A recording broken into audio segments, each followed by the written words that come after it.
Bonjour. Bonjour Bonjour. tout le monde. On est en ce moment dans les studios de l'Université de Montréal pour filmer quelque chose qu'on a appelé le podcast, entre deux joints.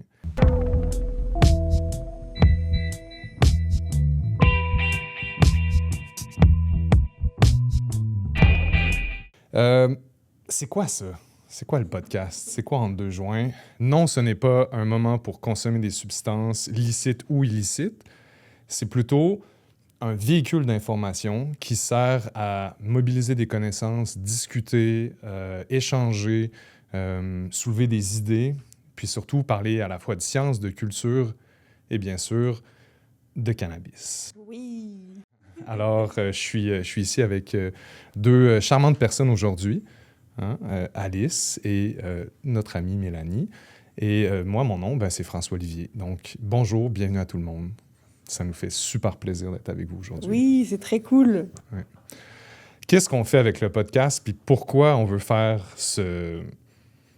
pourquoi on veut développer ce véhicule d'information-là? Eh bien, c'est parce qu'on a, entre autres, beaucoup de choses à parler en lien avec des projets de recherche qu'il y a au laboratoire. Puis justement, ça me permet d'introduire qui nous sommes. Pourquoi on crée ce véhicule d'information-là, ce balado? Eh bien, c'est parce que, premièrement, on est des scientifiques, n'est-ce pas? Puis un des principaux aspects de faire de la science, c'est de communiquer de la science. Puis c'est de se dire, on génère des connaissances, après, il faut que ça puisse servir aux gens autour de nous, puis il faut que d'autres personnes puissent reprendre ces connaissances-là, puis en créer d'autres à partir de ce qui existe déjà.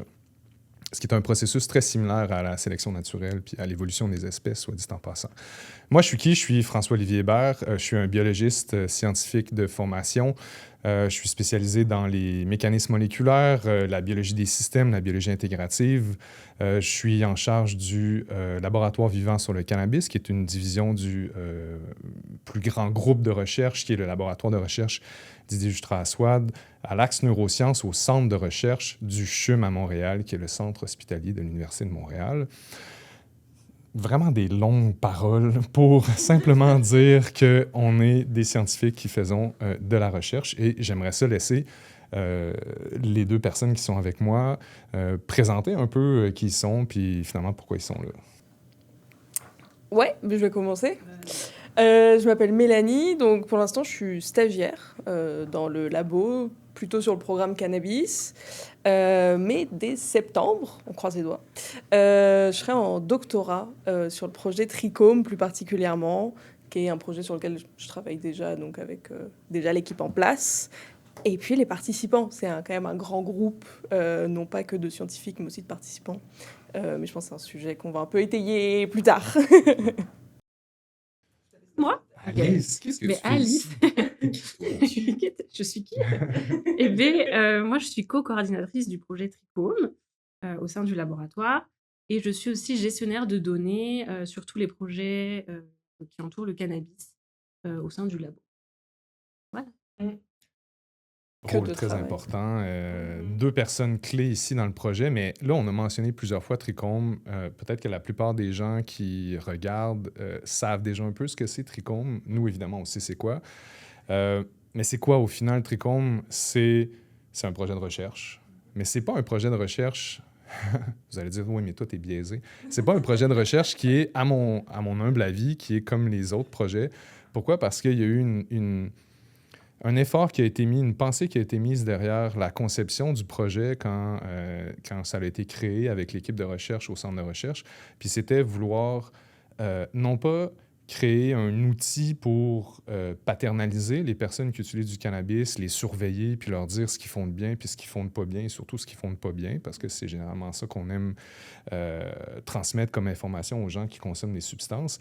Le but, c'était de créer un projet par les gens qui consomment, pour les gens qui consomment du cannabis. Puis, essentiellement, c'était une façon de créer une boussole qui oriente un peu notre compréhension autour des aspects clés de la consommation. Pourquoi les gens consomment, comment ils consomment, dans quel environnement ils consomment aussi, comment ça s'exprime au fil du temps, ça, ces patrons d'usage de cannabis, mais aussi de d'autres sortes de substances qui peuvent être consommées en même temps.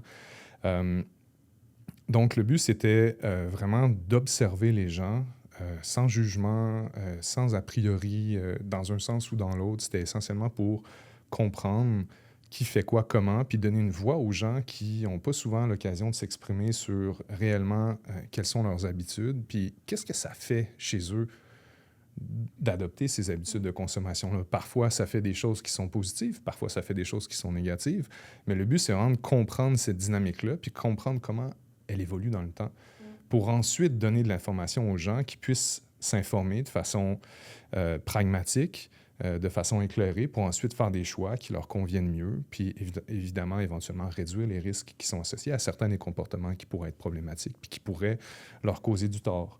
Et éventuellement maximiser les moments où ce sont des habitudes qui leur procurent une forme de bien-être.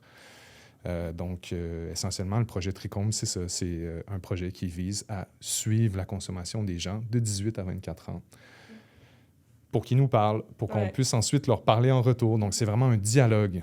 Ouais, c'est ça qui est bien. Mais l'idée de base de Tricombe, genre, est-ce qu'il y a eu un événement déclencheur à, tiens, là, Tricombe est nécessaire? Il y a eu plusieurs événements déclencheurs, dont un appel à projet du Fonds de recherche du Québec, Société Culture. Mais je pense que plein d'idées qui ont mené à la création du design de Tricombe proviennent du bagage individuel des gens qui ont pensé à ce projet-là, entre autres mes deux collègues, Didier Justraswad, qui est en chef du laboratoire, ma collègue aussi, Pamela Lachance, qui malheureusement n'est pas avec nous en ce moment. Mais en fait, pour moi, pour ma part, je pense que ça a été un processus qui était relativement long. Pourquoi? Ben, réfléchir à ce projet-là, puis d'où vient l'idée, c'est que, en fait, je pense que ça remonte à 2017. J'étais dans un événement qui s'appelle Espace Santé, qui s'appelait en fait Espace Santé, qui était organisé par Gracia Katawa, shout-out à Gracia, qui a été mairesse de l'arrondissement Côte-des-Neiges pendant 4 ans, donc de 2021 à 2025, qui est une infirmière de formation, qui avait organisé une séance, en fait, qui organisait des séances d'information sur la santé en général, qui invitait des experts, des scientifiques, des gens à parler, donc à faire du transfert de connaissances, de la mobilisation de connaissances entourant toutes sortes de sujets. Puis là, 2017, c'était comme un an avant la légalisation. Donc, il y avait une emphase où il y avait, un point focal qui était mis un peu partout dans l'actualité, autant dans la science que sur la place publique, sur le cannabis, puis les effets du cannabis, puis l'usage thérapeutique, non thérapeutique, tout ça, puis pourquoi on devrait légaliser. Fait que, connaissant bien Gracia depuis très, très, très longtemps, ça date même du secondaire, elle a dit, pourquoi tu ne viendrais pas parler de ça? Fait que là, j'étais comme, OK, c'est cool, on va faire une séance d'information. Mais je me suis rendu compte sur le fait que c'était pas juste une conférence, c'était aussi un débat. C'était comme 2 personnes qui étaient invitées, dont moi, qui étaient là pour parler de façon très pragmatique de la biologie des cannabinoïdes, puis de la biologie de la réponse aux cannabinoïdes chez l'humain. Et à ma grande surprise, j'étais dans un pseudo-débat contre une personne qui était à l'époque un médecin psychiatre qui travaillait avec des jeunes. Puis lorsque je l'ai vu arriver sur le stage, puis qui s'est mis à parler, les premières paroles qu'il a prononcées, qu'il a dit devant tout le monde, c'était essentiellement tous les éléments stigmatisants de la consommation de cannabis chez les jeunes. Ah, les jeunes, on sait bien, moi, je les vois arriver dans ma clinique, là, ils se traînent les pattes, des maudits flammeaux. Puis il utilisait vraiment des termes très rudes à l'endroit des gens qui consomment. Puis c'est des jeunes. Puis bon, oui, peut-être que ces jeunes-là vivent des enjeux de santé mentale et d'autres sortes d'enjeux aussi qui se mélangent pour créer une espèce de problématique complexe qui implique, entre autres, consommer du cannabis peut-être de façon problématique ou de façon qui peut éventuellement poser atteinte ou préjudice à leur santé. Mais je me suis dit, moi, étant proche de la communauté de gens qui consomment, c'était pas le son de cloche que j'avais. Puis je me suis dit, si une personne comme ça, qui normalement devrait savoir quelles sont les nuances dans ces situations biologiques complexes-là, si les gens qui devraient le savoir ne le savent pas, comment on fait pour aller chercher de l'information rationnelle et nuancée pour mieux comprendre puis expliquer la réalité de ces gens-là qui consomment, autant des jeunes que des moins jeunes. Fait que je pense que depuis cette époque-là, où j'avais vraiment eu une espèce de choc parce que je savais pas à quoi m'attendre, j'étais comme « Wow, je pensais pas que quelqu'un pouvait dire des choses comme ça, tu sais, devant tout le monde, alors que normalement, ça devrait être quelqu'un qui aurait un peu plus un peu plus de nuances avec l'expérience et tout. » Puis je dis pas qu'évidemment, tous les professionnels dans sa situation et de son niveau ont la même opinion, mais c'est quand même quelque chose de généralisé. Donc, comment, après ça, mettre sur la table, dans les discussions publiques, à la fois scientifiques, juste publiques ou même éventuellement politiques, ben, il faut aller chercher des données. Il faut utiliser la méthode scientifique pour aller chercher des données, mieux comprendre, contextualiser les résultats, puis ensuite avoir un débat qui est un petit peu plus appuyé dans une réalité, mais avec des angles qui représentent réellement la situation que ces gens-là y vivent. De quelle manière on peut le faire? Ben, c'est en créant un projet qui est co-construit avec cette population-là. Puis c'est un peu comme ça que, mine de rien, sans vouloir faire de jeu de mots, la semence du projet de recherche a été semée dans mon esprit. Puis ça a pris du temps à germer, mais éventuellement, il y a eu un appel à projet au FRQ, qui est le Fonds de recherche du Québec, mais c'est la division Société-Culture. Donc oui, c'est un projet scientifique, mais c'est un projet scientifique qui a trait à la société puis à la culture. Donc c'est pour ça, entre autres, qu'on fait ce balado-là. C'est parce que on veut propager de façon tout à fait naturelle dans la culture des gens qui consomment, des gens qui sont proches de ces gens-là. On veut parler de culture qui entoure à la fois la consommation de substances, de cannabis, mais de tout ce qui est satellite, finalement, dans la société autour de ces sujets-là. Donc, quand l'appel à projet est arrivé, c'était un appel à projet qui était axé sur la réduction des méfaits et c'était un projet qui était axé sur les jeunes. Donc, Donc, c'est quoi un appel à projet? C'est le gouvernement qui dit...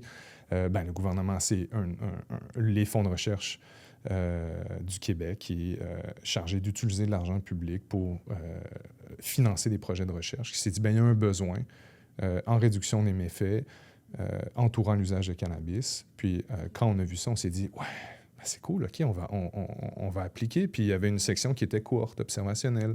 On s'est dit, quoi de mieux que d'utiliser cette plateforme-là pour aller chercher de l'argent public puis le redonner aux gens qui financent la recherche, finalement, à travers toutes les activités normales de la vie quotidienne de la société.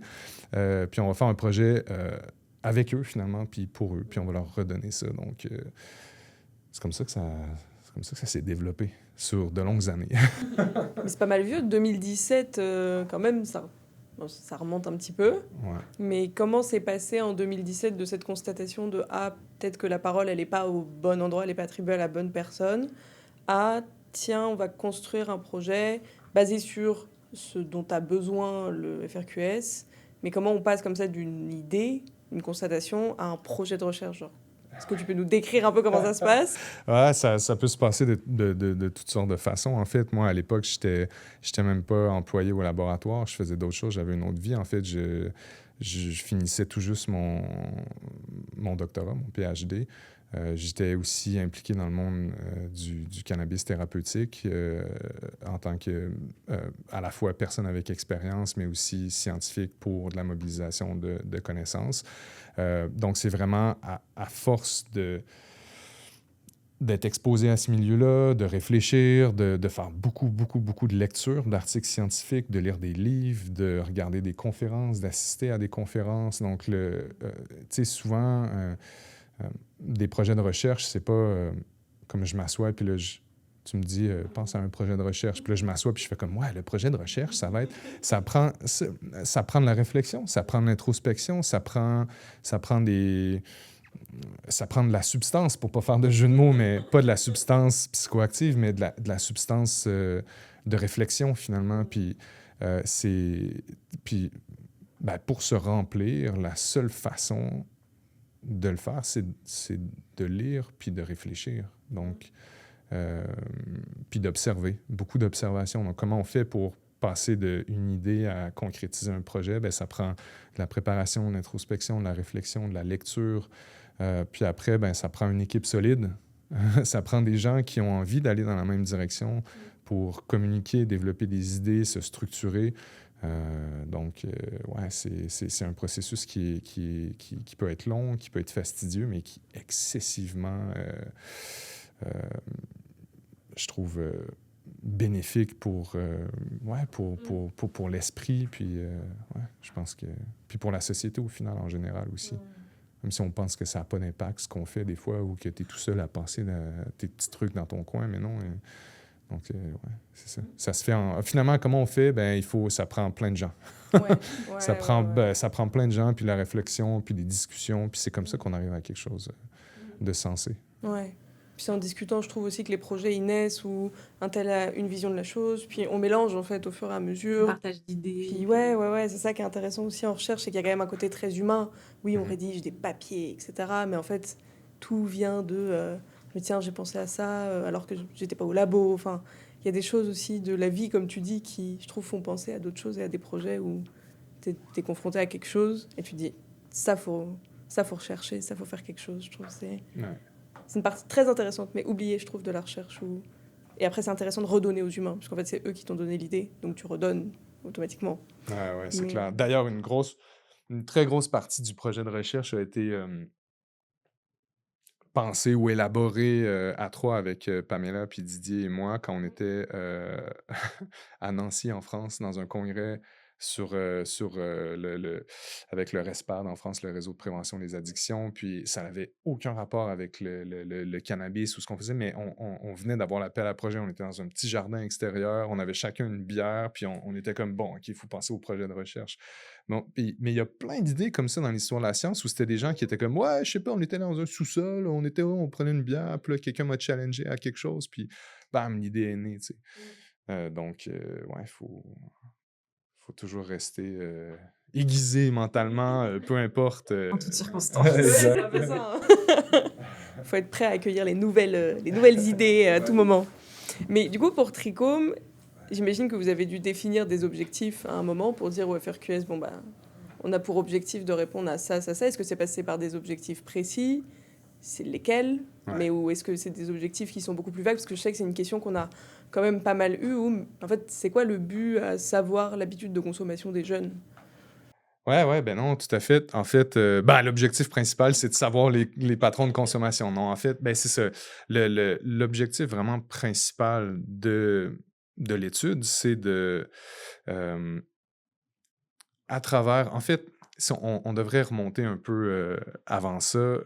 Pour comprendre l'objectif principal, il faut comprendre un peu la façon dont on a observé, un peu comment on a réfléchi aux différents groupes de gens qui consomment. Ce qu'on s'est dit, c'est que dans beaucoup, beaucoup des cas, je sais pas moi, de grandes études populationnelles ou autres, l'étude, par exemple, en lien avec les risques, le risque de, je sais pas, d'effets négatifs, que ce soit sur la santé mentale ou autre, on va souvent caractériser les utilisateurs, les personnes qui utilisent du cannabis dans des catégories d'intensité d'usage. Puis c'est un des facteurs qui est généralement utilisé pour créer ces catégories-là, c'est la fréquence d'usage, qui est un bon indicateur en soi, qui est très, comme on dit en bon québécois, rough and tough. C'est un bon proxy du niveau d'exposition aux composés qu'on retrouve dans le cannabis, dont principalement le THC, évidemment. Par contre, ce qu'on dit souvent, c'est que on crée des grandes catégories, par exemple, usage très occasionnel, moins d'une fois par mois, usage occasionnel 3 fois par mois, usage régulier, bon, 1 fois par semaine ou plus, puis après ça, ben, il y a usage quotidien, c'est-à-dire à tous les jours. Par contre, et puis on associe souvent les plus hauts niveaux de risque à ces catégories-là d'usage très fréquents, comme par exemple un usage d'au moins 1 fois par semaine et plus. Bon, après, on pourrait s'imaginer que, tu sais, quelqu'un qui consomme juste 1 fois par semaine, quelqu'un qui consomme 1 fois par semaine versus quelqu'un qui consomme, je sais pas moi, 5 jours par semaine, ils sont, entre guillemets, dans la même catégorie de haute fréquence ou de haute exposition au THC. Par contre, on peut s'imaginer que c'est pas du tout les mêmes patrons de consommation. Même chose avec quelqu'un qui consomme, je sais pas moi, 5 jours par semaine. 2 personnes qui consomment 5 jours par semaine, une de ces 2 personnes-là peut consommer 1 joint par soir, 0,5 à 0,7 grammes. Roule ma poule, je vais me coucher, ça va bien. L'autre personne peut dire, ben moi aussi, je consomme 5 jours par semaine, je suis dans la même catégorie de risque, mais bon, après, je prends 2 joints le matin, une petite capsule l'après-midi, puis allez, je me refais 3-4 bongs le soir. Euh, Pas que c'est mal ou que c'est bien, seulement le niveau d'exposition n'est pas le même. Donc là, ce qu'on fait, c'est qu'on regroupe des gens qui peuvent éventuellement avoir des patrons de consommation différents pour des raisons différentes, dans des contextes différents. Puis quelqu'un peut dire, moi, je consomme juste à la maison. L'autre dit, ben, moi, je consomme le matin avant d'aller au travail, le soir en revenant. Donc, mais moi, je consomme toute la journée. Donc, il y a toutes sortes de modalités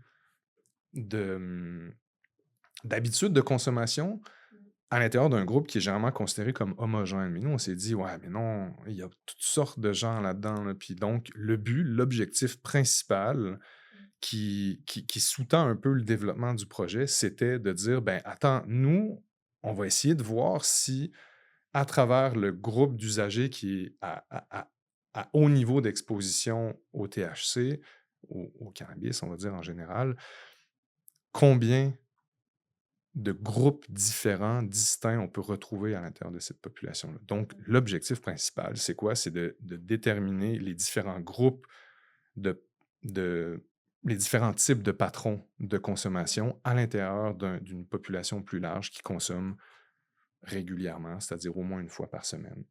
Puis après ça, dans ce même objectif-là, c'est on veut savoir comment ça évolue dans le temps, ça. Donc, grosso modo, Trichome, c'est quoi les différents patrons d'usage de cannabis chez des gens qui consomment régulièrement, puis comment leur patron y évolue dans le temps. Ça veut dire qu'est-ce qu'ils consomment en termes de mode d'administration, de type de produit, dans quel endroit ils consomment, avec qui ils consomment, qu'est-ce que ça fait comme effet, c'est quoi le contenu moléculaire comme tel? Est-ce qu'il y a du THC, du CBD? C'est quoi la quantité que tu as consommée à chacun des moments? Donc, essentiellement, c'est ça le gros objectif. Puis pourquoi on veut savoir ça? C'est que pour l'instant, il n'y a personne qui est capable de dire Mais à ça, c'est l'intérieur fou. de cette population-là comment les gens consomment. Donc, puis là, on peut se dire, ouais, mais au final, on s'en fout, là, comment les gens consomment, ça sert à rien. Mais non, ça sert à quelque chose. Ça sert à mieux comprendre quels sont les effets spécifiques qui sont associés avec quel genre de patron de consommation. Puis pourquoi on veut savoir ça? Bien, parce qu'on veut comprendre après comment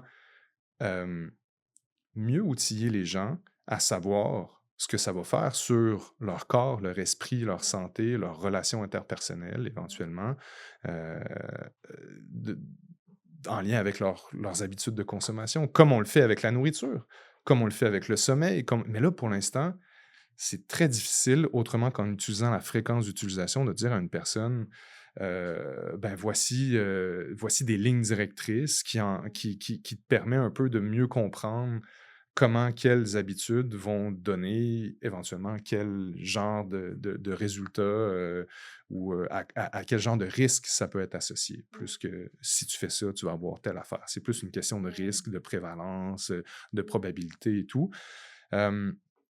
Objectif principal, ça a été super long de dire ça, mais je pense que je l'ai assez bien résumé à certains endroits dans mon long déblatérage. Bah, puis c'est le plus important quand même. Oui, oui. C'est notre premier...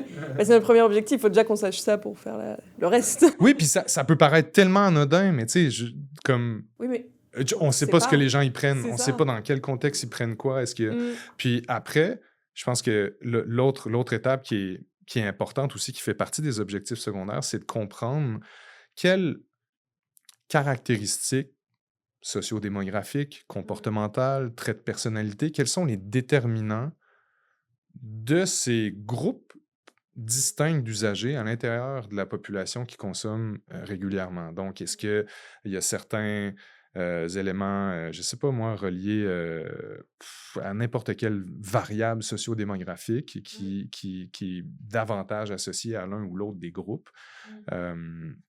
Et puis ensuite, on veut mieux comprendre, puis ça, c'est l'autre gros élément. C'est pour ça que vous remplissez à tous les 4 mois vos questionnaires quadrimestriels.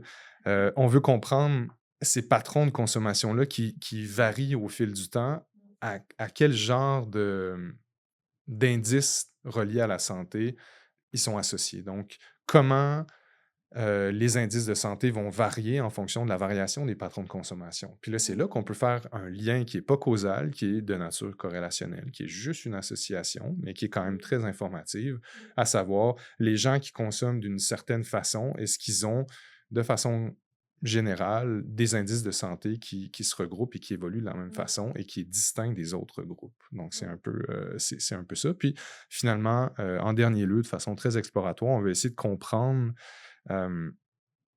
est-ce que certaines prédispositions génétiques ou est-ce que certaines caractéristiques génétiques chez les gens peuvent être associées de façon plus étroite avec certaines de ces variations-là dans les corrélats de la santé en association avec les patrons de consommation. Donc, c'est-à-dire, est-ce que selon ton bagage génétique, tu as peut-être plus ou moins de risque de développer tel ou tel comportement et tel ou tel éventuellement problème de santé ou facteur de protection ou autre. On veut mieux comprendre le lien finalement entre euh,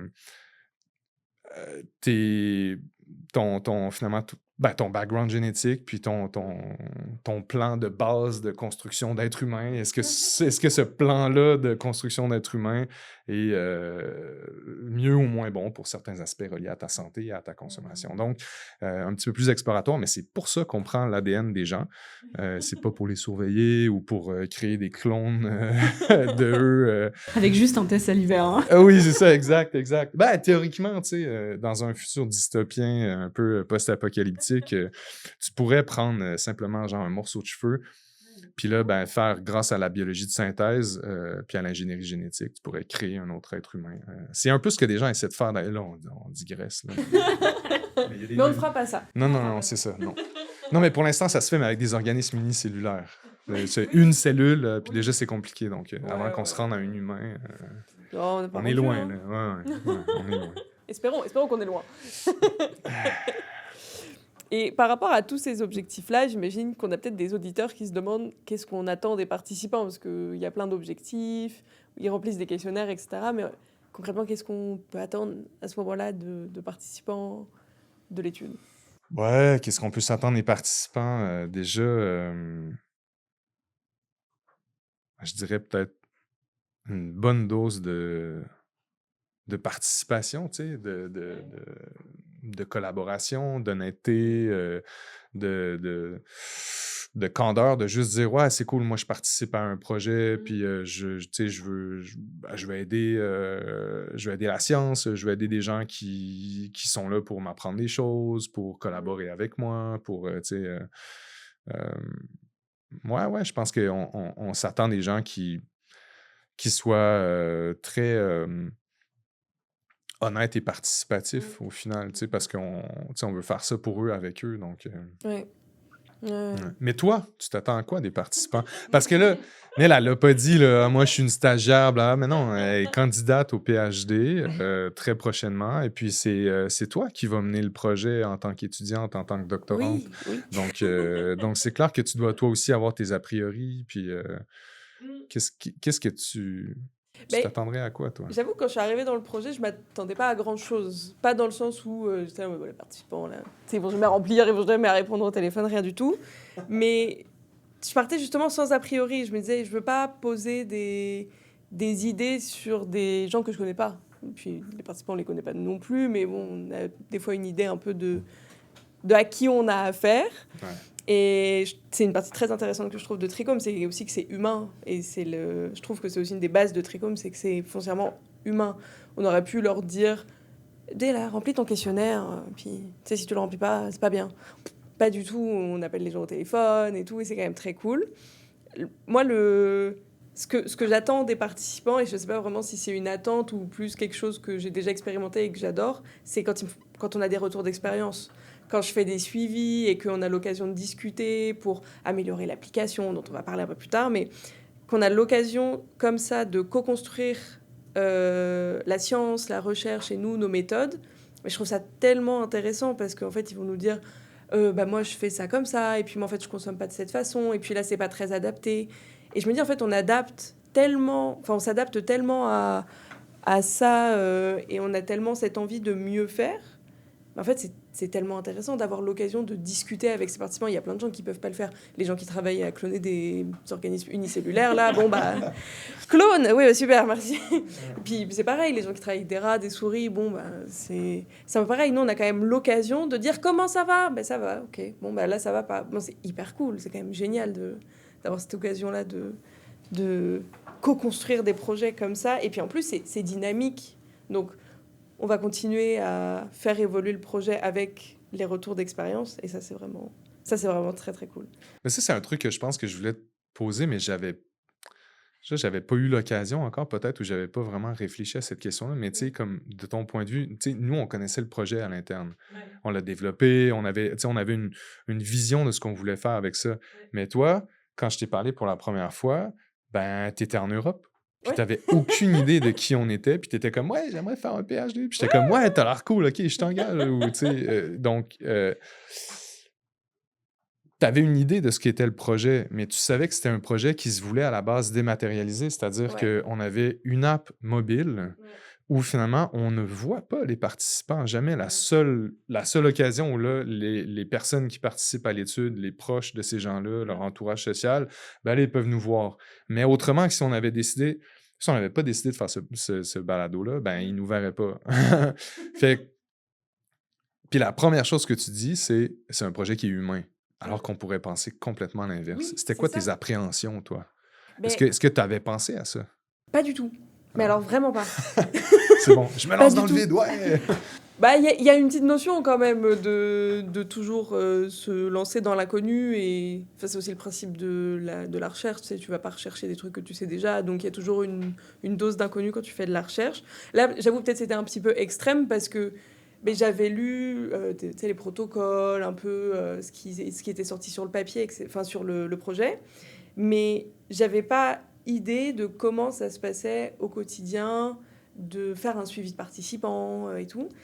Et je crois que c'était peut-être la meilleure surprise en fait du projet.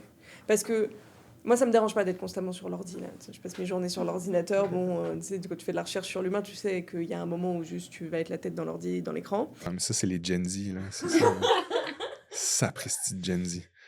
Mais au final, je suis très agréablement surprise parce que, ouais, on les voit pas, mais tu sais, t'envoies un SMS, tu prends des nouvelles. Il y a des gens qui oublient de remplir l'application et c'est OK, on est aussi là pour leur rappeler, mais on aurait très bien pu. Enfin, et d'ailleurs, c'est le cas, il y a des messages automatiques, mais il y a un moment où on dit, bon, bah, peut-être là, il faut que nous, on aille faire un check-up. Et peut-être, au bout de plusieurs semaines, dire, hey, est-ce que t'as un petit souci? Et tu sais, n'hésite pas à nous dire et tout. Et je trouve que c'est apporter de l'humain dans quelque chose qui aurait pu ne pas l'être. Et à partir de ce moment-là, il y a un souci de à qui on s'adresse et de le faire avec ces gens-là. Et c'est pour ça que je trouve ça trop bien. C'était vraiment la meilleure surprise. Mais de l'extérieur, j'avais pas pensé autant à l'aspect humain du projet. J'étais plus là en mode, bon, bah, c'est hyper complet, c'est hyper intéressant. Je voyais déjà à quel point on allait pouvoir analyser des choses différentes et plein de facteurs. Mais j'avais pas pensé au côté humain. C'est sûr que tu avais beaucoup de choses à penser, genre, je vais commencer un PhD, je vais changer de continent, je dois traverser l'Atlantique. Ouais, non, OK, c'est bon. Mais, puis toi, Alice, c'est toi là, qui code. Vous savez pas, c'est Alice qui code tous les trucs Tout. de Je suis l'informatique. derrière. Ouais, Elle non. fait plus que C'est nécessaire. notre ordi. Ouais, non, elle fait pas mal plus que coder, mais c'est Alice qui prépare la base de données, c'est elle qui met toute l'infrastructure informatique en place, qui permet de collecter vos données ou les données des participants et de les garder en sûreté, puis ensuite de les utiliser à bon escient de façon très bien formatée et organisée. Alice, c'est la championne de l'organisation. Hein. C'est tellement Ah bien ouais, c'est rangé. terrible. Mais toi, là, tu voyais tout ça, tu étais genre du côté machine. Là. Tu y croyais ou pas? Que ça allait être un projet humain, parce que moi, je le découvre aussi, je suis comme, c'est vrai que c'est un projet humain, alors qu'on était comme, ouais, non, c'est froid, ça va être une app, les gens, on leur parlera pas, on les verra pas, donc, tu sais, comme toi, comment tu voyais C'est ça vrai avant? qu'au tout départ, j'étais là, moi, je vais créer ma base de données, puis je vais recevoir des données, puis ça va être ça. Et c'est vrai que j'étais là, en fait, il faut vraiment qu'on crée un lien avec les participants, il faut vraiment qu'il y ait un lien humain derrière le côté informatique. Alors oui, on est toujours derrière un téléphone, derrière une adresse courriel, un SMS, un appel, mais Nos participants, on les connaît Ouais. parce que nous, on les contacte tous les jours ou pratiquement tous les jours. Enfin, en tout cas, Oui. régulièrement. Mais 350 Mélanie, personnes. comme- ouais. 350 non, ouais, 350 personnes, Souvent. ça fait beaucoup. Donc oui, effectivement, j'ai mis en place des choses automatiques, là, comme tu Ouais. disais, des courriels automatiques. Mais c'était important de créer le lien avec le participant. Et c'est ça, là. Donc on les appelle, on les contacte. SMS, et comme tu dis, les retours, ils sont super. On a plein de retours constructifs, positifs, négatifs. C'est ça. On prend les deux et on Ouais. est super content et on va adapter ça. Et, mais ouais, non, le côté humain, il est venu quand on a commencé le projet et qu'on s'est dit, OK, là, en fait, c'est des êtres humains qu'on va intégrer dans notre projet. C'est pas des données, là. Enfin, on va récolter des données, mais qui vont être données par des êtres humains. Donc, il fallait que les êtres humains soient au centre. Et du coup, on a englobé ça. Mais c'est sûr que la préoccupation de ne pas être qu'une une espèce juste de collecte de données Oui. brutes et froides était là depuis même la conception du projet où on se disait ouais ça c'est vraiment cool puis là, après tu réfléchis puis t'es comme ouais non ça c'est juste une idée de personnes en recherche là, qui sont comme ouais ça va fonctionner puis finalement mais non fait que dès le départ on était comme ouais c'est une bien bonne idée mais il va falloir trouver une façon que tu sais que les gens ils puissent se rattacher à ça tu sais. Oui on vit dans une société qui est de plus en plus bon isolée physiquement mais connectée cybernétiquement, n'est-ce pas? Mais je pense qu'on est quand même encore des animaux grégaires, sociaux, qui aiment ça, avoir de l'interaction avec d'autres animaux, que ce soit notre espèce ou d'autres espèces, là, tu sais. Donc, je suis quand même content de voir que enfin, ça a l'air au départ de fonctionner. On espère que Les ce participants se sentiment-là sentent persiste. libres de nous contacter aussi Ouais. de eux-mêmes. Ouais. C'est pas toujours nous qui allons chercher les Oui, infos.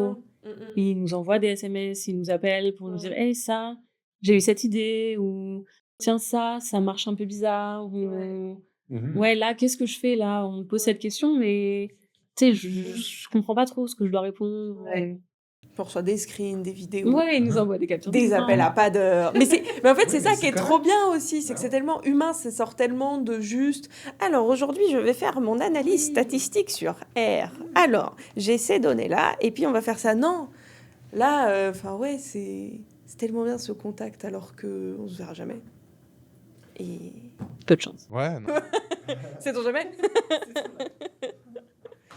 Mais ouais, les données, elles sont tellement, enfin, elles sont très importantes pour nous, mais enfin, moi, il y a un truc aussi où pourquoi elles sont importantes pour la recherche, mais aussi pour la communauté. Au final, c'est quoi qui rend ces données-là pas plus importantes, mais très importantes, si importantes? Je pense que les données sont importantes. La plus grande raison pour laquelle les données sont importantes, c'est parce qu'on veut pouvoir redonner de l'information à cette population-là, finalement. Donc, oui, les données sont super importantes parce que c'est un gros trou dans nos connaissances, comme on l'a dit en début de balado, mais moi, je trouve que principalement, c'est parce qu'on voulait pouvoir redonner cette information-là aux gens. Pour finalement les remettre au centre des décisions qu'ils vont prendre en lien avec ces patrons de consommation-là puis cet usage-là de différents produits à base de cannabinoïdes. C'est pas moi, c'est pas toi, c'est pas le gouvernement, c'est pas le corps médical qui va leur dire quoi faire, c'est eux qui vont choisir au final. Donc, tant qu'à ce que ces personnes-là puissent développer leurs propres idées à propos de ce qu'ils veulent faire pour eux-mêmes, ben autant leur donner de l'information qui va les aider à avoir le bon jugement puis à prendre des décisions éclairées. Donc, je pense que pour moi, c'est vraiment ça l'essentiel de l'utilité la plus grande pour ces données-là. Ben, c'est pour les gens, finalement. Bon, c'est aussi un peu pour le gouvernement qui finance les recherches, mais non. Non, mais ce que je souhaite le plus au monde, c'est que ça soit retourné aux gens qui consomment, essentiellement. Mais moi, je pensais pas qu'il y avait ce trou-là. Je pensais qu'on savait, tu sais, comment les gens consomment, ce qu'ils consomment et tout. Ben, on sait un peu. Ouais, non, c'est vrai, on sait un peu. L'enquête québécoise sur le cannabis, c'est une excellente enquête provinciale qui vise à prendre vraiment une photo d'un moment précis dans la population sur un très large éventail de gens qui est très représentatif de la population, à savoir c'est quoi les différents modes d'usage, mais on n'a pas, par exemple, le suivi d'une même personne dans le temps sur toutes les différentes modalités de consommation, les quantités, le contenu. On a de façon générale qui va vapoter, qui va consommer par inhalation, par voie orale, les gouttes, donc toutes les différentes catégories de produits dans l'enquête québécoise sur le cannabis. Même chose avec l'enquête canadienne sur le cannabis. Mais je pense que Trichome, puis ce genre de projet-là s'inscrit vraiment en très bonne complémentarité à ces études-là. Puis c'est un peu...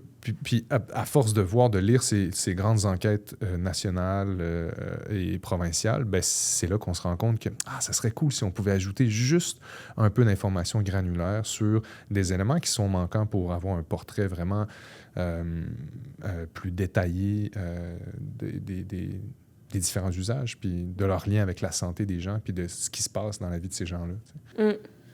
Ouais, je trouve pour moi, c'est ça qui est important, c'est la granularité, puis venir complémenter ce qui est déjà fait. Parce que le QC, c'est une très belle étude, mais en fait, il y a besoin d'informations complémentaires, et c'est là où Trichome intervient. Mais je trouve ça bien aussi qu'on puisse travailler comme ça en complémentarité. Et je pense qu'à la fin, ça va donner des belles pièces de puzzle qui arrivent bien à fonctionner ensemble. C'est sûr que les enquêtes provinciales canadiennes sont à beaucoup plus large spectre que Trichome, où c'est essentiellement 350 personnes, Trichome, mais je crois que c'est un échantillon qui est relativement... qui est assez bien représentatif, d'ailleurs, là, si on regarde la provenance des personnes qui sont inscrites, puis qu'on regarde un peu toutes les régions du Québec qu'on a touchées avec le recrutement, on peut imaginer que l'échantillon est relativement représentatif.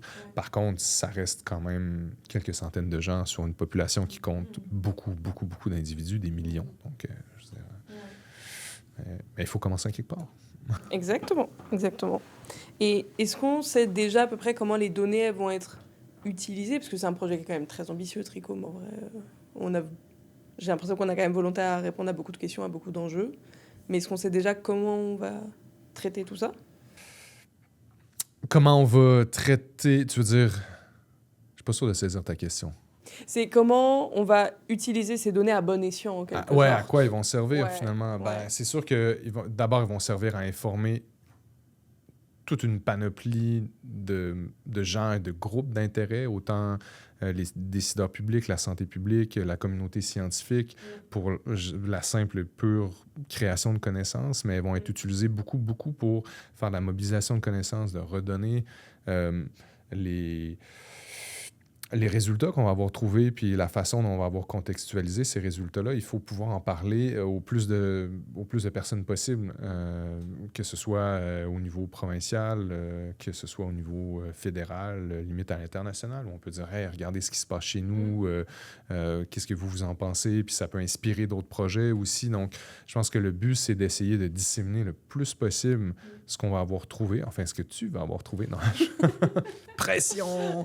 Mais ouais, non, je pense que c'est un peu comme ça qu'on veut les utiliser, tu sais, puis je pense que ça revient au concept circulaire de Trichome, parce qu'on n'en a pas du tout parlé, puis on fait comme si tout le monde connaissait ça, mais Trichome, pourquoi on dit c'est dématérialisé, pourquoi on dit... en fait, c'est qu'on collecte les données avec une application mobile.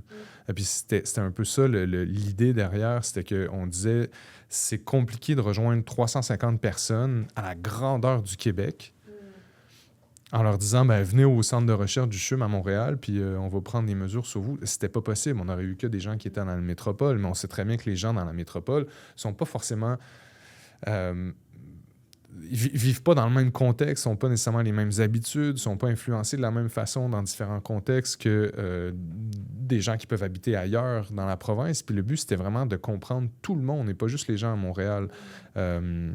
Donc, on voulait pas que ce soit un projet montréalo-centriste. Et pour ça, on s'est dit, on va développer une application mobile, puis on va permettre aux gens, peu importe où ils sont, de rentrer leurs données n'importe où, n'importe quand, de façon passive. Alors, c'est pour ça que c'était un pari qui était risqué, parce que là, on s'est dit, les gens...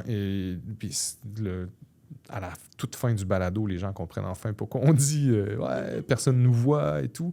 Mais c'est à cause de ça. C'est que là, tu es assis dans ton salon, puis tu rentres des données dans une application sans jamais voir d'être humain. À la limite, si tu es un peu parano, tu peux te dire, mais là, est-ce qu'il y a vraiment des humains derrière l'application où je me suis fait monter en bateau, puis c'est un AI qui me parlait au téléphone, ou tu sais, mais...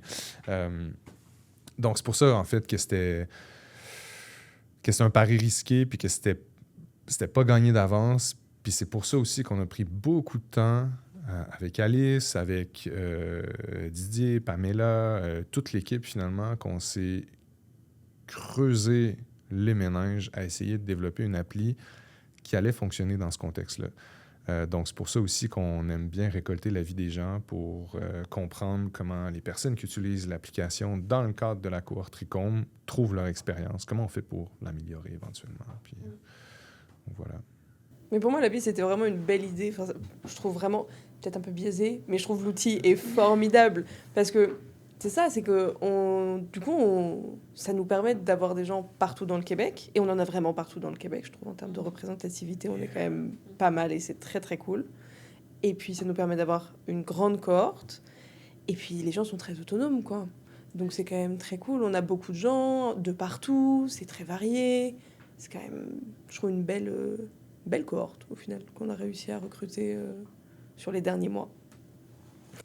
Oui, puis ça va être super intéressant d'essayer de comprendre est-ce qu'il y a des différences dans les contextes de consommation Ça va être tellement entre, je sais pas moi, des régions rurales, des régions urbaines, des régions en périphérie, des grands centres urbains, puis il y a différents types, bon, pas énormément, mais de milieux urbains, tu sais, que tu sois à Québec ou à Montréal, c'est pas la même chose.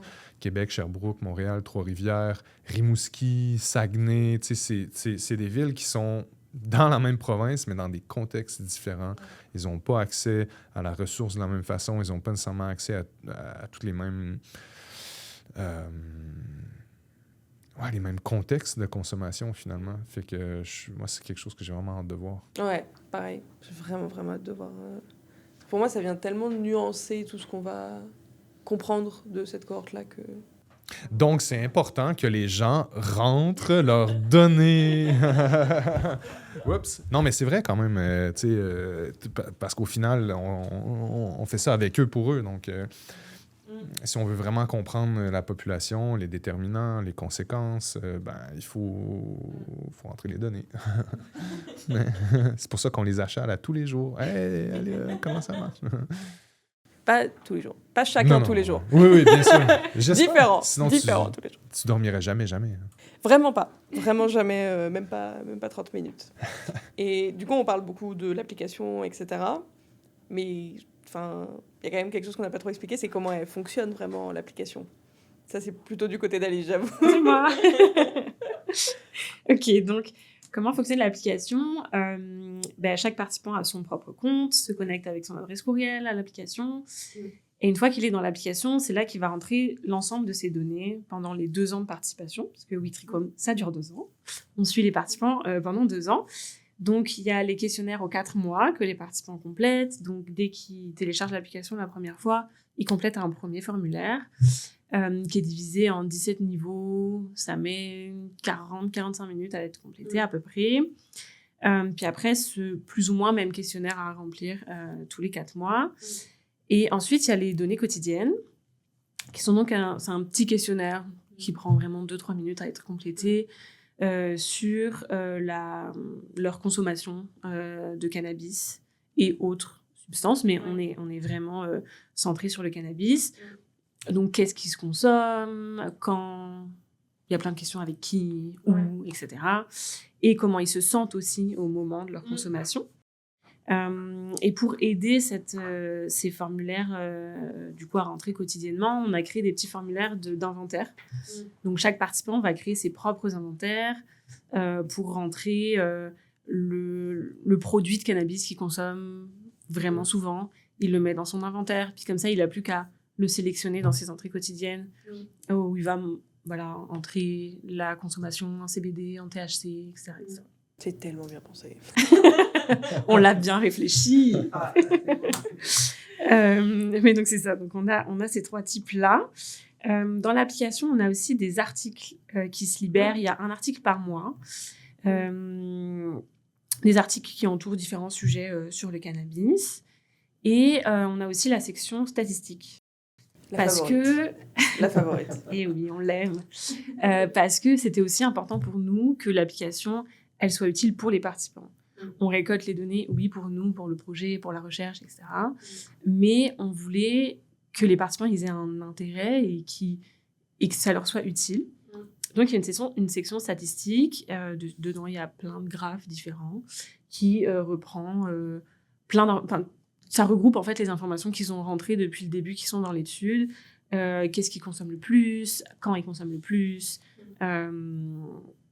Fait que c'est ça. On va regrouper tout ça. Les effets aussi, je crois. Tu sais, c'est ça. Parce que c'était quand même intéressant. Le but, c'est pas d'influencer la consommation. Je pense que c'est quelque chose que j'aurais dû mentionner, mais je l'ai dit, mais de façon indirecte, c'est-à-dire que notre but est purement observationnel. C'est pas une étude d'intervention. On veut pas montrer aux gens qu'ils ont certains patrons de consommation pour ensuite les inciter à les changer ou à adopter d'autres habitudes. Ce qu'on veut savoir, en fait, on s'en fout de leurs habitudes. On s'en fout. Non, mais pour vrai, on n'est pas là pour juger quoi que ce soit. On est là juste pour observer puis dire hey, toi, comment tu te sens? Qu'est-ce que tu consommes? Quand est-ce que tu consommes ça? Puis ça te fait quoi quand tu consommes? Mais après, eux, ils peuvent, tu sais, on s'est dit l'idée là, de rentrer des données, là, puis après ça, ça part dans le nuage, puis tu les vois plus. C'est un peu chiant. Parce que t'es comme moi, mais finalement, moi, peux-tu voir ce que j'ai rentré? Ah, je me souviens plus. Donc là, tu peux voir c'est où les lieux où tu consommes le plus fréquemment, c'est quoi ton contexte social. Ah, tiens donc, quand j'utilise souvent le Purple Banana Kush Cake, j'ai tout le temps des munchies. Tu sais, c'est de l'info sur ta consommation. On est à l'ère des data. Là. Les gens, ils font ça avec l'alimentation. Ils font ça avec, je sais pas moi, leur temps d'écran, leurs statistiques de jeux vidéo, name it, là, peu importe. Pourquoi pas le faire avec un projet de recherche pragmatique, axé sur la consommation, l'observation des patrons de conso de cannabis. Fait que, c'est un peu ça l'idée derrière. Mais moi, je trouvais ça cool. Dites-nous ce que vous pensez, les gens qui sont dans Tricom, de la section statistique. Dites-nous ce que vous en pensez, comment on pourrait améliorer ça. Est-ce que le visuel est bon? C'est-tu assez informatif? Tous ces genres de choses-là. Mais des fois, on a des retours comme quoi c'est quand même très apprécié comme Ouais, onglet. Ouais, ils aiment bien. Les gens aiment bien. Les gens aimeraient bien la télécharger, enfin télécharger leurs statistiques aussi, des fois. Ben, mettons qu'on modifierait l'app. Hein, on pourrait penser à ça. D'ailleurs, il n'y a pas une modif qui va arriver dans l'app? Oui. Une Plusieurs. Ah, moi, Plusieurs. une grosse. Hein, Ouais, il y a une grosse mise à jour qui arrive, mais ça va être trop bien. C'est aussi ça, le projet dynamique de Tricom, c'est ça fait quelques, j'allais dire semaines, mais plutôt mois, qu'on récolte un peu des infos, du feedback de comment ça se passe, les participants dans l'application, et puis on remarque déjà que les gens qui consomment plus, ça leur prend plus de temps, puisque la manière dont est faite l'application, actuellement, elle va pas pénaliser, mais elle prend plus de temps pour certains déjà patrons de consommation. Donc, c'est tellement intéressant de recevoir les feedbacks, etc., et de se dire « Ah, ça, on n'y avait pas pensé dans ce sens-là. » Mais en fait, on récolte les avis des gens qui l'utilisent à chaque jour. Et nous, j'avoue, on n'est pas dessus chaque jour. Donc, on est dans les bases de données, etc., dans les lectures, mais on n'est pas sur l'application. Et c'est ça aussi qui est intéressant, c'est par les consommateurs, pour les consommateurs. C'est ça, c'est qu'on on va venir modifier l'application selon ce qui nous a été rapporté. Pas selon nous, on a pensé que ça, ce serait mieux. Et ce sera comme ça. Mais ouais, il y a plein de modifications qui s'en viennent, surtout Alice qui gère, j'avoue, avec les développeurs la belle équipe. On va apporter une bonne modification à l'application, comme tu disais, en prenant en compte les retours des participants. Donc globalement, ce qui va changer, c'est le formulaire des entrées quotidiennes. Il y a quelque chose qui est revenu très souvent et qui est très juste, c'est le fait de pouvoir choisir plusieurs consommations dans le même formulaire. Parce que là, actuellement, un formulaire veut dire un seul type de conso, un seul moment dans la journée, etc. Et c'est vrai que on a beaucoup de participants qui nous ont dit en fait, moi, je consomme plusieurs choses au même moment. J'aimerais remplir qu'un seul formulaire. Ce qui est très juste. Donc ça, on va le mettre à jour. Ils vont pouvoir maintenant sélectionner plusieurs consommations dans le même formulaire. On va l'automatiser aussi un peu. Enfin voilà, l'objectif, c'est que les entrées quotidiennes soient plus simples à compléter qu'elles le sont actuellement. On va aussi adapter certains choix de réponses parce qu'on s'est rendu compte qu'il y avait des participants qui consommaient des choses auxquelles on n'avait pas pensé ou des quantités qu'on n'avait pas imaginées. Et c'est vrai que du coup, on va adapter les choix de réponses à ce que nos participants complètent aussi dans l'application pour que tout soit le plus simple à compléter et à être analysé à la fin. Oui. Ben, c'est sûr qu'il y avait beaucoup, beaucoup d'éléments où il y a plein d'éléments qu'on a dû laisser de côté quand on a créé l'app. Parce qu'on travaillait avec une compagnie, on avait des délais serrés, on pouvait pas tout faire, ça coûtait cher. Ça coûte cher, hein? Ça coûte horriblement cher créer une appli mobile. Chose on avait un peu ça comme idée, on savait que ça coûterait des sous, mais tu peux pas tout faire ce que tu as en tête. Des fois, ça prend beaucoup de temps, ça peut être complexe. Là, ça peut créer quelque chose qui est très lourd, qui est plus ou moins user-friendly. Donc, il y a des choses qu'on a dû laisser de côté, des choses qu'on savait qu'on aurait pu faire mieux, mais qu'on ne pouvait pas. Donc là, cette deuxième phase-là de l'app, c'est cool parce que ça permet d'aller améliorer plein de choses qu'on n'avait pas idée, puis que là, les gens nous disent, puis d'autres choses qu'on savait qu'il fallait changer, mais qu'on n'avait pas le temps, qu'on n'avait pas l'argent nécessairement. Puis, donc, je pense que c'est une bonne chose. J'ai hâte de voir. Vraiment hâte de voir. Ouais, ça va être cool. Puis l'application, elle doit aussi répondre à des exigences de sécurité, etc. Donc, Tout à fait, ouais. Il faut la mettre à jour régulièrement. De toute façon. Ouais. On va faire ça bientôt. Ouais, j'ai très hâte. Ça va être chou. C'est beaucoup de travail, mais vraiment, ça va être. Ça va être utile pour tout le monde. Mais c'est ça. Autant pour nous, pour les participants, pour les analyses après. Tout va être. Encore un bel exemple de comment on travaille main dans la main avec les participants. Continuez de nous aider, s'il vous plaît. Oui, faites-nous des retours. On adore quand vous répondez à nos retours. Ah oui. Ben ouais. Mais ouais, mais donc tout ça, c'est quand même beaucoup de données à manager tous les jours. 350 personnes. C'est un beau travail quand même. Ouais. Et est-ce que Alice, tu pourrais un peu nous parler de comment ça se passe la collecte de données d'un projet comme ça, aussi gros? Ben, surtout avec une application, c'est pas très régulier en recherche. On travaille avec une application mobile. Mais là, donc nous, quand les participants rentrent des données dans l'application, elles sont directement envoyées automatiquement dans RedCap, qui est donc un logiciel de collecte des données.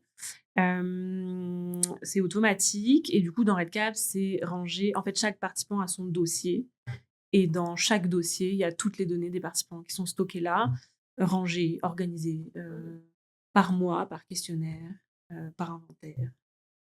Donc voilà, vraiment tout est rangé, organisé, tout est surveillé et on fait attention que tout aille bien, que tout fonctionne bien, que tout se rentre correctement, que tout soit bien placé.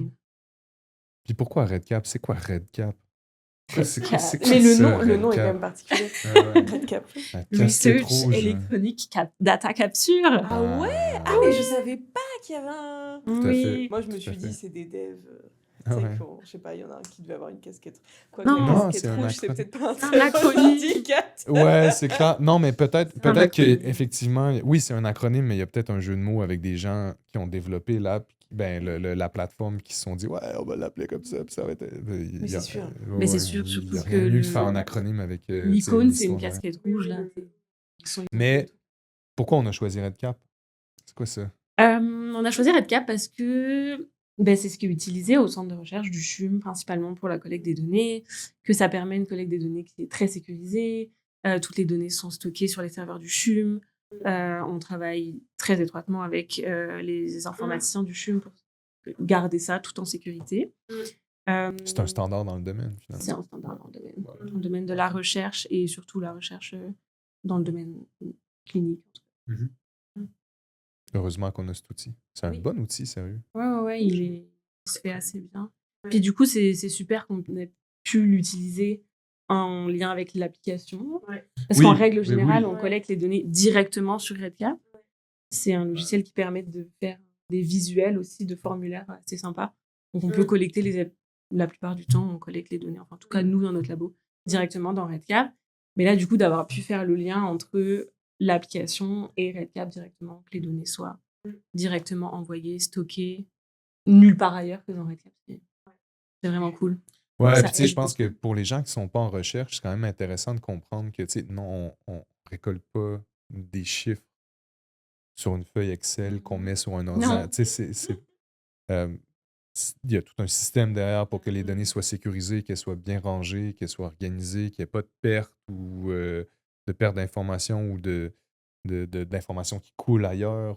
Donc, tu sais, c'est bien qu'on ait. Merci d'être la grande Manitou de Redcap. C'est ça, c'est un Manitou de Redcap. Exact. Nouveau titre de job. Je vais changer mon nom de poste. La grande Manitou. Ouais, j'aime bien. Il y a un petit style, hein.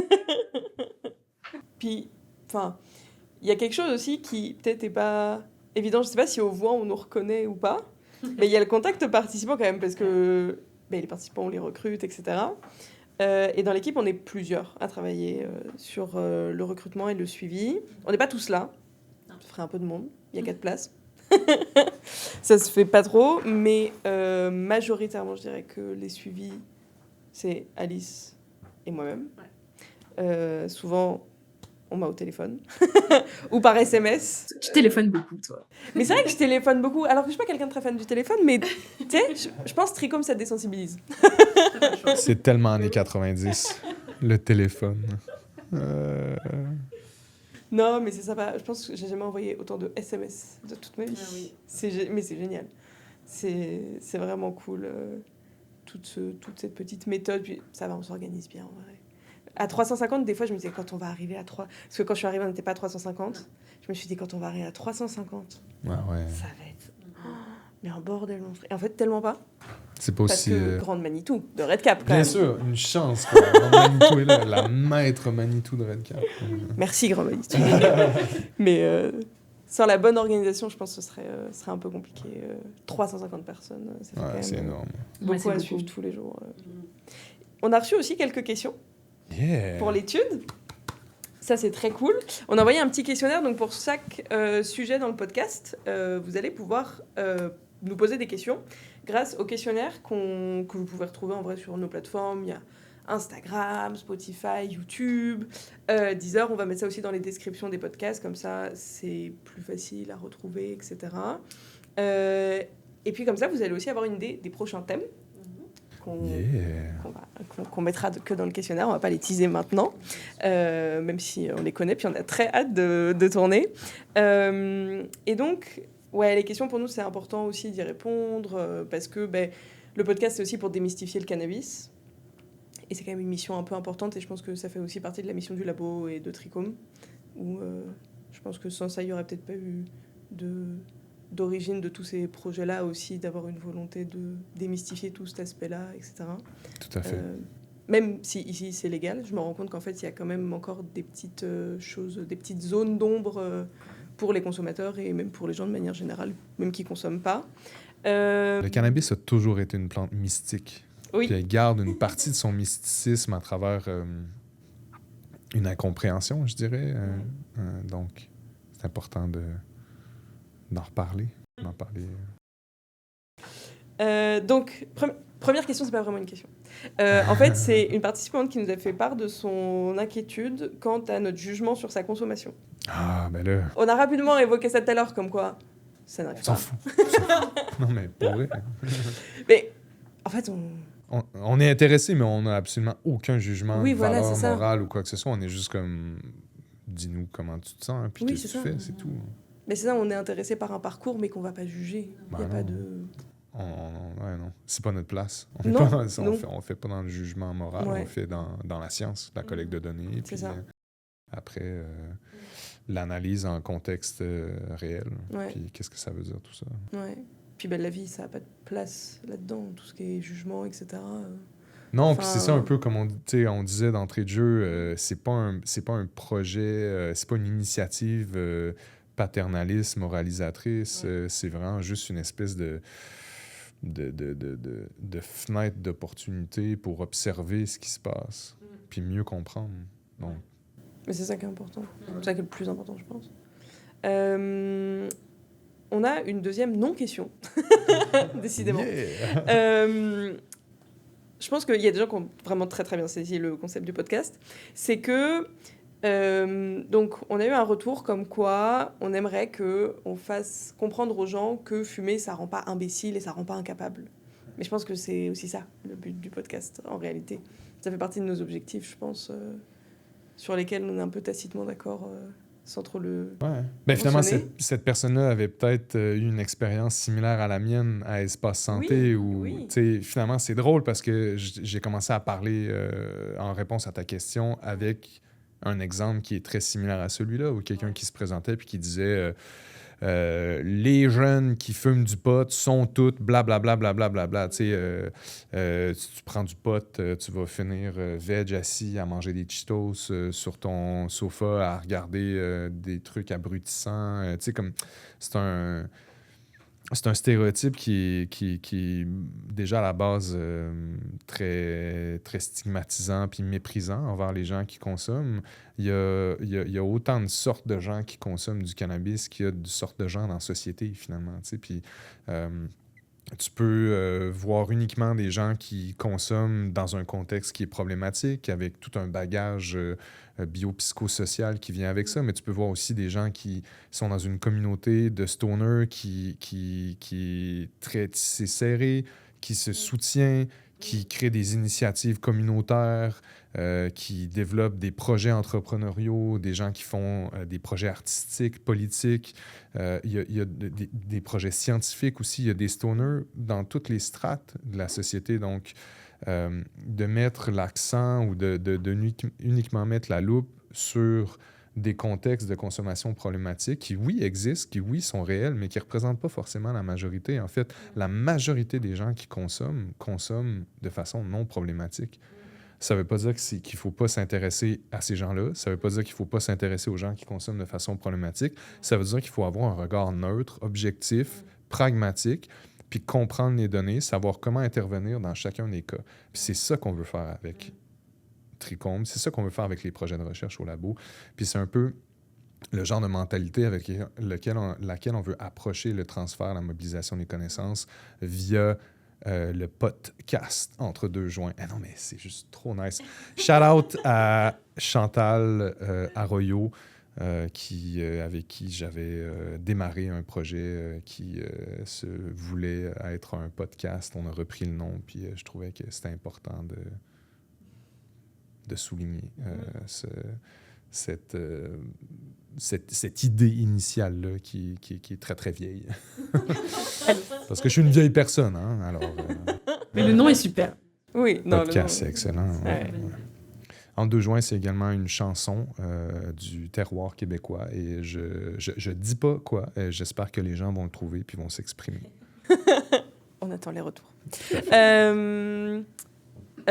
Question suivante. Je suis sûre qu'elle intéresse beaucoup de monde parce que c'est à propos de financement. Et puis financement et recherche, bon. On va parler de cash. Ça peut aller de pair. Mais comment un projet comme Tricombe, ça peut avoir des financements et puis du soutien, en fait, d'instituts ici québécois, je pense? Ben, tu sais, dans ce cas-ci, c'était vraiment un appel à projet. Donc, c'est vraiment le gouvernement régulièrement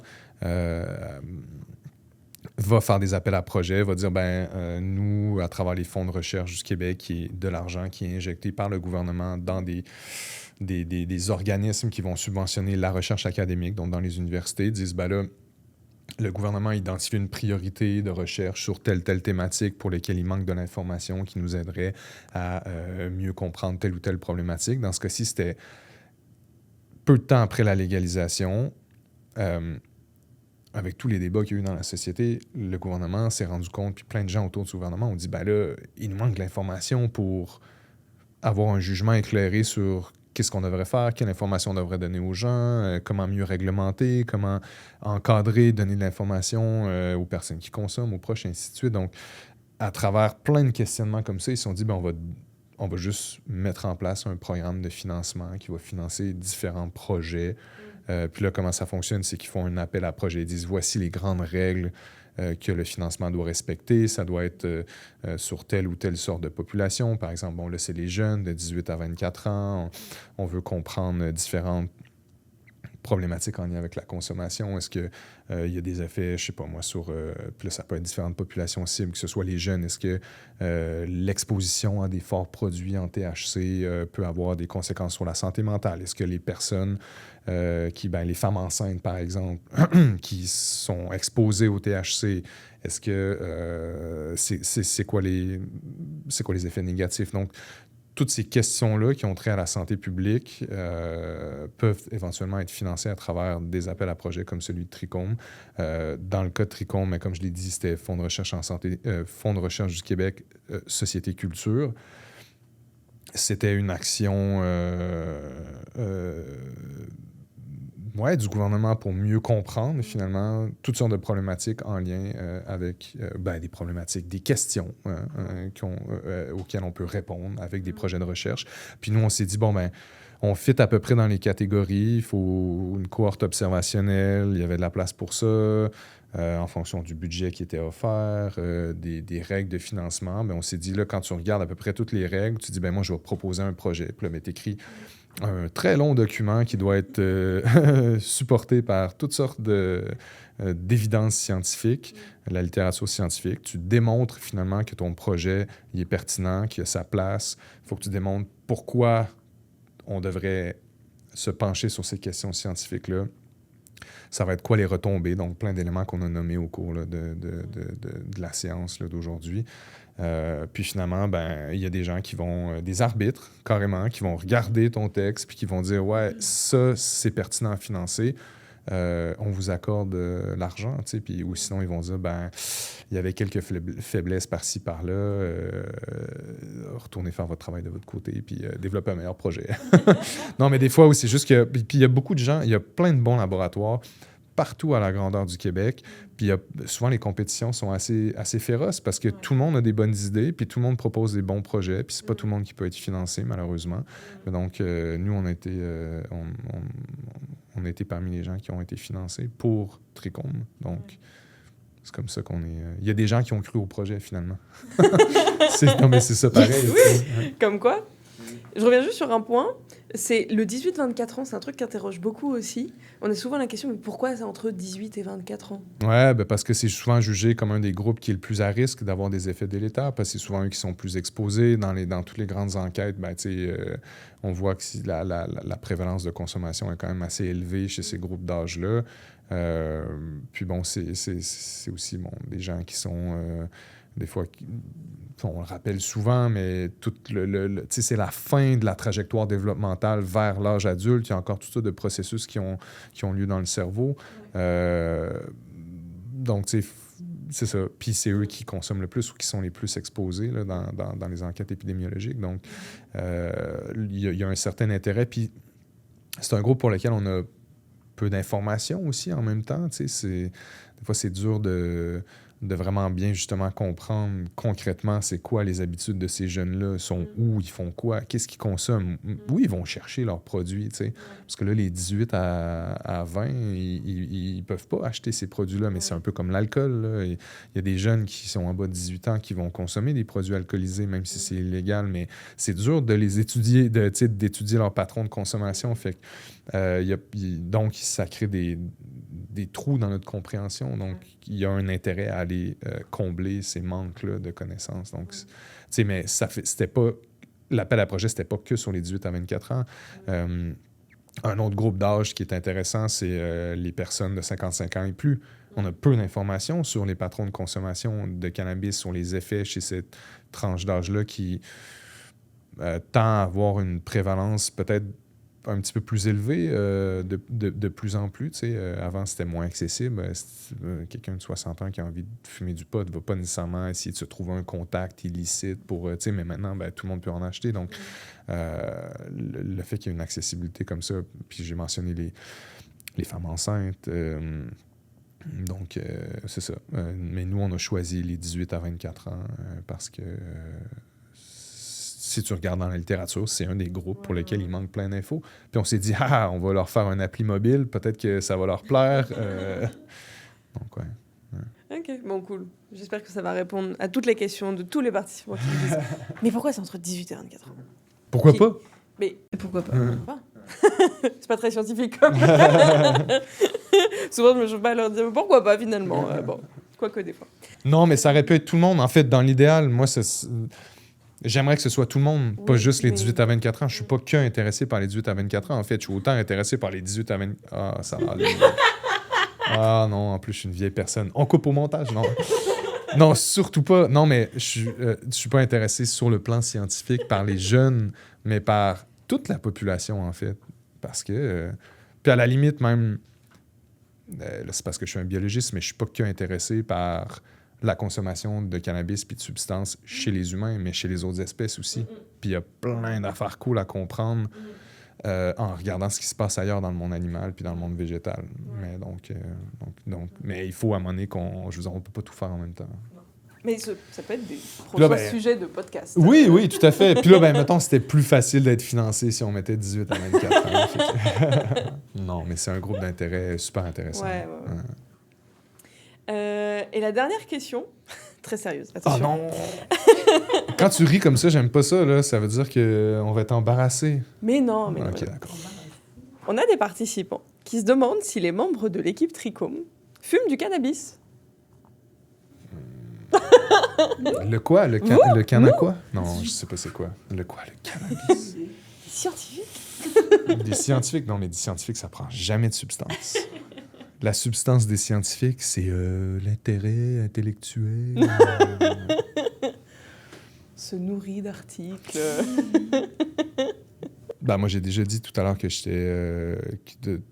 un de mes bagages, c'était personne avec expérience. Je pense que ça donne une autre... ça peut donner d'autres angles d'approche. Donc, moi, je consomme du cannabis, bien sûr. Mais c'est clair que ça fait mûrir des idées et des points de vue, je pense, qui sont tellement intéressants à avoir au sein d'un groupe scientifique. Ouais. Je trouve ça tellement bien. Enfin, je vois pas pourquoi ce serait un tabou spécifique ou quoi, alors que clairement, ça fait naître des projets super cool. La preuve en est qu'on est là. Tout à fait. En fait, ouais, c'est ça. Je crois que... C'est pas que tout le monde qui travaille sur les substances devrait prendre les substances sur lesquelles il travaille. C'est pas ça qu'on dit non plus. C'est juste que je crois que... Peut-être commencer à travailler sur le LSD. Tu vois, c'est ça. Là, tu parles d'une autre classe de substances, mais il existe toutes sortes de classes de substances. À mon humble avis, une des classes de substances les moins bien comprises, c'est le cannabis. Pourquoi? Parce que c'est une substance qui est extrêmement complexe puis qui a des effets très multidimensionnel, c'est extrêmement contexte dépendant, un peu comme les psychédéliques. D'ailleurs, les cannabinoïdes sont relativement proches en termes de type de substance ou de classe de substance aux substances hallucinogènes, mais des récepteurs. Puis là, on ne va pas se mettre à parler de la biologie des cannabinoïdes, mais... c'est un autre épisode. Oui, tout à fait, qui va être extrêmement fascinant. La biologie des cannabinoïdes, c'est extrêmement fascinant. On a des récepteurs à cannabinoïdes, littéralement, partout dans le corps. Un des récepteurs les plus exprimés, si ce n'est pas le récepteur le plus exprimé dans ton cerveau, c'est des récepteurs à cannabinoïdes. Donc, autant dans tes aires, les différentes aires sensorielles, visuelles, motrices, toutes les sensations, le toucher, les odeurs, les sons. Après ça a des effets complexes au niveau physiologique, au niveau corporel, la relation entre le cerveau puis le reste du corps. Donc, c'est extrêmement complexe puis c'est extrêmement variable chez une personne puis entre deux personnes.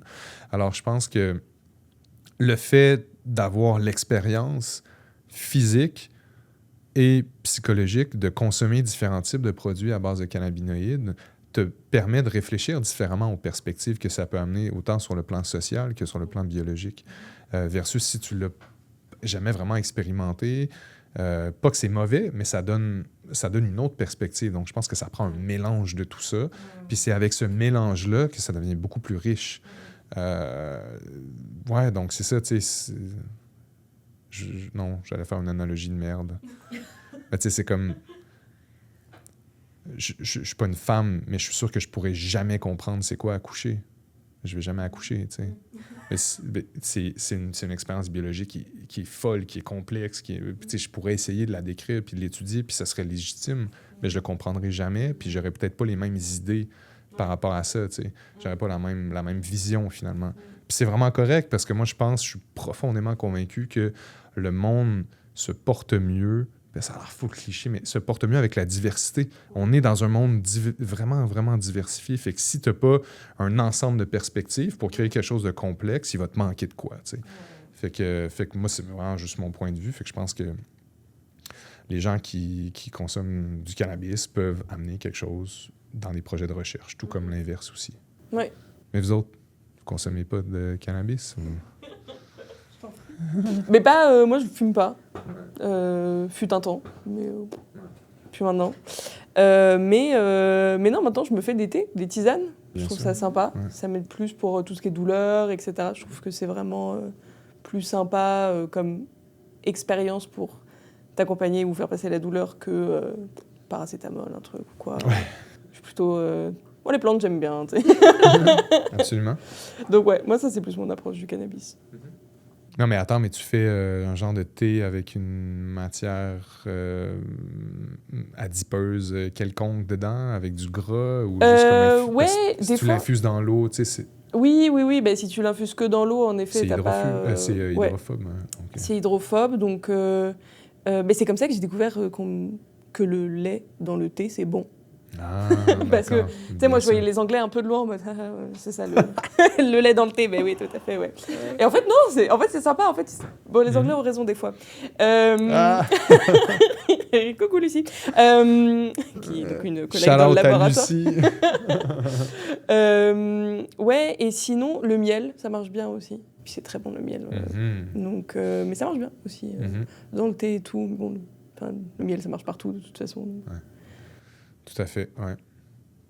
Toi, t'as-tu déjà essayé le cannabis? Oui! T'as le droit d'avoir ton expérience. Personne ne te juge. On n'est pas là pour juger les gens, donc c'est pas grave. Je me sens pas jugé. J'espère. Je me sens pas jugé. Mais j'ai déjà essayé, mais non, je consomme pas. Je consomme pas vraiment du cannabis. Je comprends. Tu sais, pour revenir au miel, il y a des gens qui font du miel pas infusé au cannabis, mais ils font une préparation à base de glucose puis d'extrait de cannabis qu'ils vont donner à manger aux abeilles. Puis les abeilles, après, elles mangent ce sucre-là qu'elles vont faire travailler après dans leur tube digestif, travailler, entre autres, par tout leur microbiote intestinal. Ça crée le miel, ils régurgitent, parce que du miel, c'est du vomi d'abeille, en passant. C'est vraiment ça que c'est. Ils boivent le nectar, ensuite, ils vomissent le miel dans les alvéoles, puis nous, on mange ça. Délicieux. Mais donc, les cannabinoïdes sont activés dans leur système digestif, puis là, ils le recrachent. Puis le miel...